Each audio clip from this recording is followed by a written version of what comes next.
Chef విరించికి స్వాగతం. ఈరోజు మనం మరమరాలతో ఉప్మా తయారు చేసుకుందాం. అది కూడా చాలా ఈజీగా ఇంట్లో ఉండే ఇంగ్రీడియంట్స్తోనే. ఇది 5 మినిట్స్లో రెడీ అయిపోతుంది మనకి.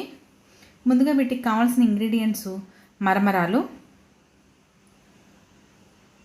మీడియం సైజ్ ఉల్లిపాయ ముక్కలు 1 కప్పు, పచ్చిమిరపకాయలు 3, టమాటో 1, కరివేపాకు, ఆయిల్,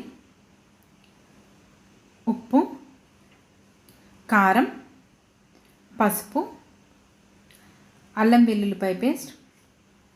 ముందుగా మనం మరమరాలని 2 మినిట్స్ నానబెట్టుకుందాం. ఇలాగా కొంచెం వెడల్పాటి గిన్నెలో నీళ్లు పోసుకుని ఇలా మరమరాలు వేసుకుని చేత్తో మనం జస్ట్ ఇలా అంటే మనకి ఈజీగా నానిపోతాయి. జస్ట్ 2 నిమిషాలు అయితే సరిపోతాయండి ఇవి. ఎందుకంటే ఎక్కువ నానితే మళ్ళీ పొడి పొడిగా రాదు. జస్ట్ ఇలా అనుకుని మన దగ్గర ఏదైనా జల్లుబుట్ట లాంటిది కానీ చిల్లుల ప్లేట్ కానీ ఏదైనా ఉంటే అందులోకి మనం ఇలా తీసేసుకుని వేసేసుకుందాం. ఇప్పుడు ఇలా పొడి పొడిలాడుతూ వేసేసుకుందాం.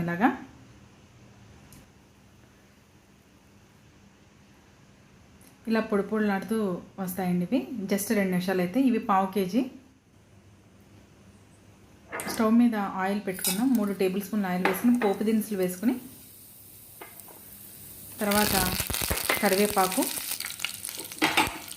అలాగే సన్నగా తురుముకున్న పచ్చిమిరపకాయలు, కారం ఎక్కువ తినేవాళ్ళు కొంచెం వేసుకోవచ్చండి. పచ్చిమిరపకాయలు, ఉల్లిపాయ ముక్కలు వేసుకుని కొంచెం ఫ్రై చేసుకుందాం. ఇవి కొంచెం ఫ్రై చేసుకున్న తర్వాత ఇప్పుడు ఇందులో 1/2 టేబుల్ స్పూన్ అల్లం వెల్లుల్లిపాయ పేస్ట్ కూడా యాడ్ చేసుకున్నాం. మనకి ఇలా వచ్చిన తర్వాత మనం టమాటా ముక్కలు కూడా యాడ్ చేసుకుందాం. టమాటా ముక్కలు కూడా యాడ్ చేసుకుని టమాటా కొంచెం సాఫ్ట్గా కుక్ అవ్వాలి.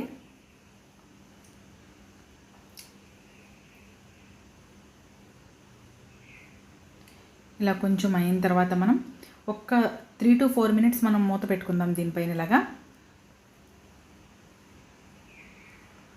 తర్వాత మనకి ఈ విధంగా టమాటా చాలా సాఫ్ట్గా కుక్ అవుతుందండి. ఇప్పుడు పసుపు అలాగే ఉప్పు వేసుకుందాం. ఇలా మొత్తం మిక్స్ చేసుకున్న తర్వాత ముందుగా మనం మరమరాలు తీసుకున్నాం కదా, వాటిని ఇందులో ఇలా వేసేసుకుని చాలా పొడిగా వచ్చేస్తాయండి ఇవి. జస్ట్ 2 నిమిషాలు నానబెడితే ఇలా మొత్తం మిక్స్ చేసేసుకుందాం. ఇది ఎప్పుడైనా మనకి ఇన్స్టెంట్గా తినాలనిపిస్తే చాలా ఈజీగా చేసేసుకోవచ్చు. 4 to 5 మినిట్స్లో అయిపోతుంది ఇది. ఇలా మనకి మొత్తం మిక్స్ చేసుకున్న తర్వాత కారం వేసుకోవాలి లాస్ట్లో.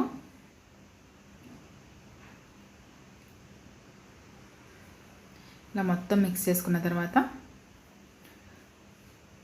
ఒక్క నిమిషం పాటు పొయ్యి మీద ఉంచితే సరిపోతుంది మనకి. మీకు ఇష్టం ఉంటే లెమన్ జ్యూస్ కూడా వేసుకోవచ్చు. అలాగే కొత్తిమీర, లెమన్ జ్యూస్ కూడా నచ్చితే మీరు వేసుకోవచ్చు.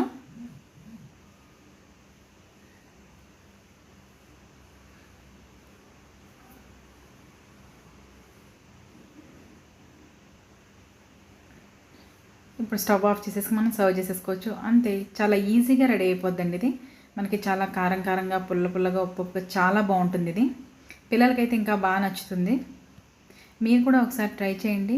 ఎంతో ఈజీగా అయిపోతుంది. 5 మినిట్స్లో రెడీ అయిపోతుంది మనకి ఇది.